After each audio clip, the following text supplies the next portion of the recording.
Welcome back to the Mental Health and Addiction YouTube channel. My name is Justin, and I lost my place. No. Today we're going to talk about a few different things. I apologize for not doing a video more recently since my last video, but as you are well aware, there's been quite a lot of stuff going on, and I've got my own problems too that I also need to address. I'm rather overwhelmed myself. So, shorter video today than last time. But I do want to talk a little bit about, first let's address the disinfectant statement from the POTUS, President of the United States, Donald Trump. Do not in any way inject or ingest any disinfectants into your body for any reason, any kind, for any reason. Lysol released a statement saying, do not do that.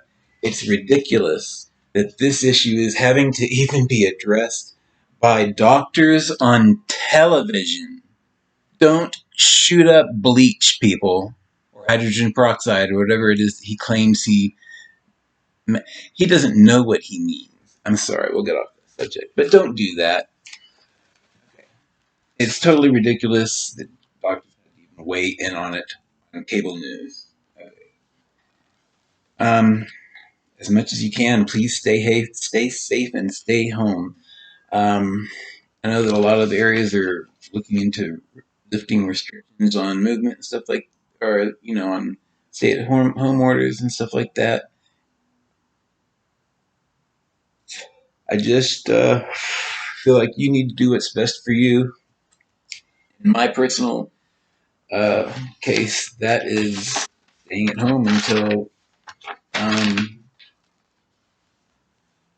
it just doesn't seem like there's any thing in place now that there wasn't before. Yeah, we know a little bit more about it. Yeah, we know it'll definitely kill you worse than the flu and stuff like that. But there's so much misinformation about this and so many other things. It's absolutely ridiculous. So it's easy to get crappy and wrong information. I've urged you before to do this, and I'll urge you again. Please fact check your information with the links and resources that I provided you in previous videos. Factcheck.org is one good one just to go to uh, if you want to check your news sources or even any of my sources. I do use CNN sometimes, and people don't like that, but it is the news, and I feel that when you watch the news, you should be able to weigh in with your own mind on whether or not this sounds realistic or not, and then make the decision to go check it for yourself. Then you'll know whether it's true or not. It's sad that we have to check news just to or feel like we have to anyway, or that some people feel like we have to. And sometimes we actually do have to. But anyway, okay, so I read a story about an American who was in Wuhan, and he was somehow able to get out just in time before they shut everything down. But he was a little confused, but he later realized why.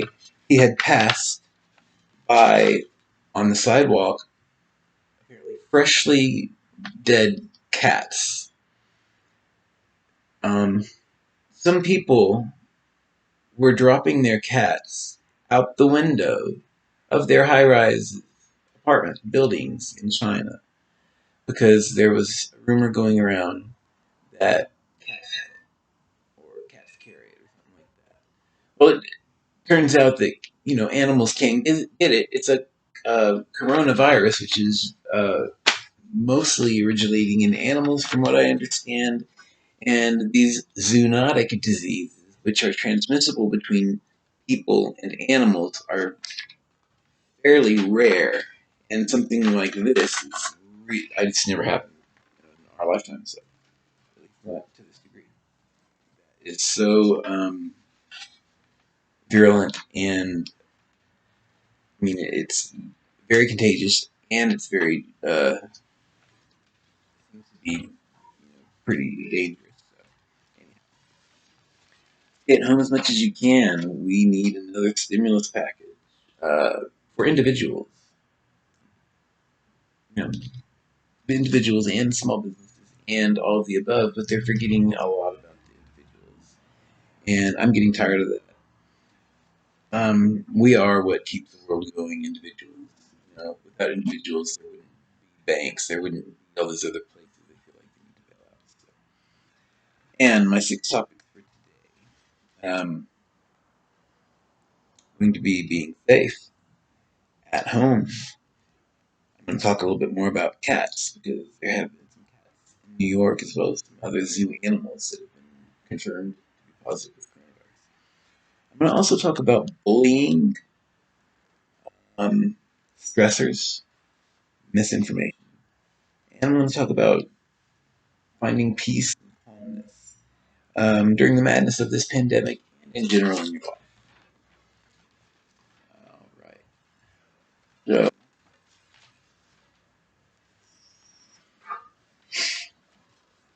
bullying, let's start as kids. What that is. Bullying in schools. It used to be a thing. It used to be something, you'd be told, don't let somebody push you around, fight back, right? Okay, tried that. It didn't work for me. I was treated as an outcast. Um, it's a horrible. But I'm going to get into that anyway. Bullying. I want to go over how being bullied causes people like me, at least, to during school, in grade school, stuff like that, become more and more unable to apply yourself. And maybe this kid's smart, maybe whatever, but there's something else going on. The kid doesn't know exactly what to tell you because they don't know exactly what part of school they hate or why they hate it. But if they hate it, you really need to ask them, is math hard for you? I mean, math was hard for me, and English was hard for me, and everything was hard for me. But it was also, I kind of realized that because the teachers were absolutely enablers of the systematic bullying that I went through in both public and private school. In fact, in private school, it was worse because the teachers didn't just look the other way, but at least in one instance, um, promoted an actual hate. I don't need too much of that. That'll be in my book. But, and another thing is the bullying. Um, if you're like when I was a kid, Ritalin was being pushed on just about every child that was basically like either not doing well in school or disruptive or this or that or anything but getting A's or B's or whatever. Put them on Ritalin. It helped the teachers out because they shut the kids up, turned into robots. But that was basically just brand name methamphetamines. It was. And now what do we have?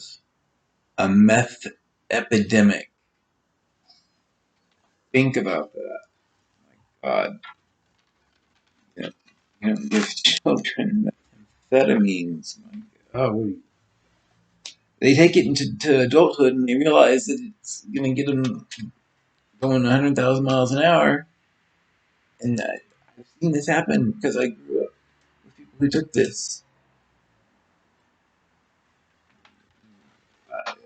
Most people who turned it because of things like that. Okay, be careful what your kids are on. My mother, luckily, had the sense to take me right off of that medication. So it did to me. She's like, you're like a robot. Look, right? I dumped it in the toilet. So she did. Anyway, so the abuse we take as kids, even from other kids who really can be brutally mean. And even the adults who will A, let it happen, not stopping it, kind of being an enabler. Or B, participate in the humiliation of a student um, or C, actually help organize something, an event, which, whether meant to or not, uh, meant to in this situation, was humiliating, and it was made clear that it was humiliating, but it was forcefully done anyhow. It wasn't anything like stripped naked or nothing, but it was still something that was humiliating. At the time, there were legal words for that, like hazing, and that it was illegal. But anyway, stressors and how we were treated as kids. Bullying, you felt in your social life, because outside in school was your social life, and that was your life. Outside of home was your social life. At home, when you're kids, you're a kid, you go do your own thing, and you're out, and you don't know what to tell your parents that day. Hell, I didn't anyway. If there was anything important you needed to tell them, you're a kid. Anyhow, this is kind of stuff that you go through. Shaped who you are as an adult, who you are as a teenager, shaped who you are, uh, you know, as a person who was bullied. Uh, People who were bullied tend to be a little bit more empathetic, but also can have lasting psychiatric problems from having to deal with so very, very, very much going on. Being afraid of certain people at school, or going to certain classes, or going to school at all, or having to talk to someone, or be around somebody, or being, mocked in general. Um, Maybe for whatever reason you were picked on. I was picked on because they said no, yours. Maybe they are, maybe they stick out, whatever. But that was the main thing. I was so stupid. I came up with a silly thing to say, but that'll be my butt. So I just wanted to be stressed so much that stressors in life, children, as young adults, and as adults, who we will be in the future, even if you are already an adult, things you still go through, going through addiction issues, things like that, is going to shape who you are later in life. Overcome this, which I encourage you to very much try to do without injecting bleach into your body. Seriously, take it seriously, and when you take it seriously, that's when this program will work for you. That's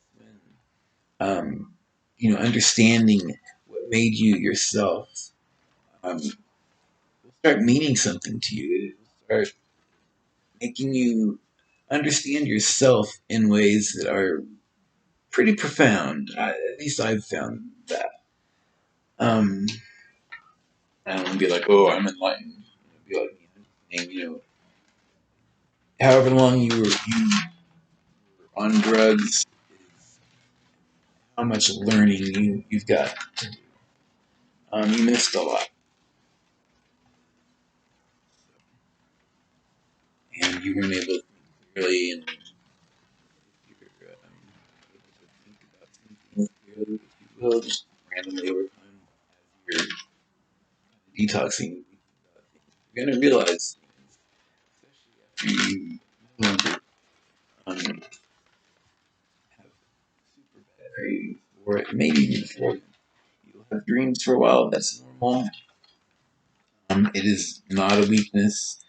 Um, Being bullied in school, although you may feel weak, it may make you feel weak, um, voiceless, uh, the opposite of empowered. Everything uh, humiliated, negative. You may not have words to put for that. I sure didn't when I was in school. I just know I was happy to be out of school and but actually did great in college and got near 4.0s out of 4.0s in every class, except for one class where the teacher was kind of ditzy and she made her own textbook without providing any answers. And even if there weren't any, there was no context for it, so I don't think anyone really got an A. But pretty good at being average. But anyway, I'm just saying I'm smart. But in school, I had so much going on. There's no way I could have been able to consistently get passing grades in things that required my thought, and especially things that required you to work with a partner to get a grade. Nobody wanted to work with me. They just hated me. It's not because I got good or bad grades. I eventually started getting shitty grades because no one wanted to work with me. I felt like shit all the time. What's the point of going there and doing all this if I'm just getting shit on? That's how I felt. I didn't realize it. Looking back, that was so simple to go through as a kid. So it is important for us to find a calm place, some method of relaxation for ourselves without drugs, alcohol or anything like that. Take your medication though, whatever you take for that is fine. Just no illegal drugs. No abusing drugs. I want you to do this on your own. I want you to do this with, if you want to do deep breathing or whatever, you can do that. You can do some exercises. I don't mean to say or whatever. And guided imagery myself. It actually works pretty well. Look up some guided imagery techniques. I'm not a therapist, so I can't really do that here on the freaking internet. I'm sure it's just asking for problems. So look up some instructions for that. Ask your therapist about how you can guided imagery. Look into DBT, dialectical behavioral therapy. It's excellent for people with borderline personality disorders and um, other um, types of difficult to treat disorders that can take many years of intensive uh, therapy, which is what I'm going to be going through. So, once this coronavirus stuff is over, I'm going to be getting a lot of my health things taken care of, but I'm kind of afraid it not be over anytime soon, so I'm going to have to just go ahead and do it. I don't know. I'm a little freaked out about all this stuff too. But it's okay to be freaked out about it. We're all freaked out about it. But what really freaks me out about it is this whole news fatigue and coronavirus news fatigue. People are just tired of hearing about it. They're going out without wearing their masks. They're being stupid. They're doing things that they really shouldn't do, exposing themselves and others, including those in their household and others who they go around outside and who they were around before that. And you've heard of this degrees of separation type thing isn't really uh, you know you know what I mean. It's kind of like the sex thing at this point. It's contact tracing. So please try to find your peace and your place of calm. Um, let's see.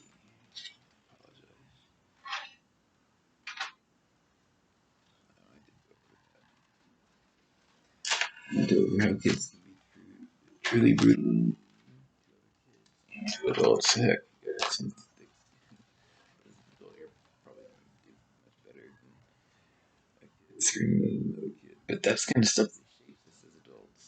And so when you see that happening with your children, grandchildren, or whoever's kids. Please don't allow your children to bully any other kids for any reason, whether they're fat, dumb.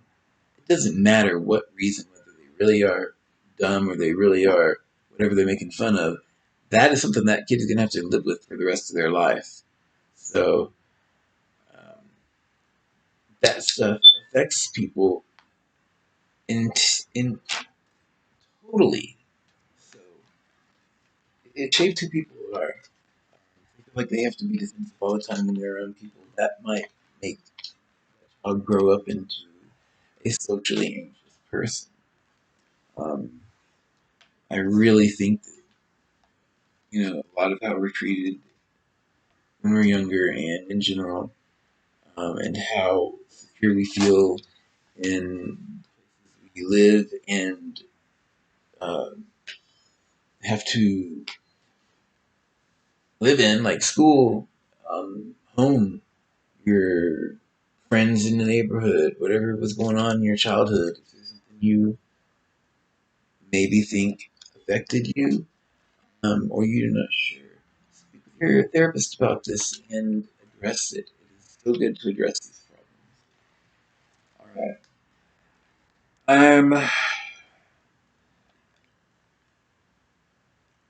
Last thing I'm going to touch on is misinformation.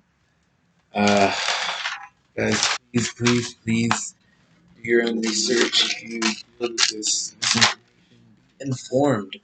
The more informed you are, the better you will feel. Because you're going to know what's going on. You're going to have the answers, and you're not going to be so anxious about the future. You're going to have more answers. But you also know the right questions to ask if you aren't sure about something. You have some information already. So, do yourself a favor, be informed, stay safe, be kind to each other, love yourself, respect yourself and each other, and remember that um, what we are experiencing and how we react to things today shape who we are tomorrow and how we will accept and receive tomorrow's blessings or problems. So either way, I guess we can kind of make our fate in a way. We can react shitty to it, or we can react, well, a little more accepting to it, I guess. But right now, we're gonna have to be doing a lot of accepting, I think. So please accept this video as my effort to try and help you guys get through any issues you're facing with addiction, with any misinformation you have, or any other problems you're facing. I, I just want to know about it so that I can maybe open up a discussion about it and have a little bit more dialogue. Thank you guys so much for watching the Mental Health and Addiction channel on YouTube.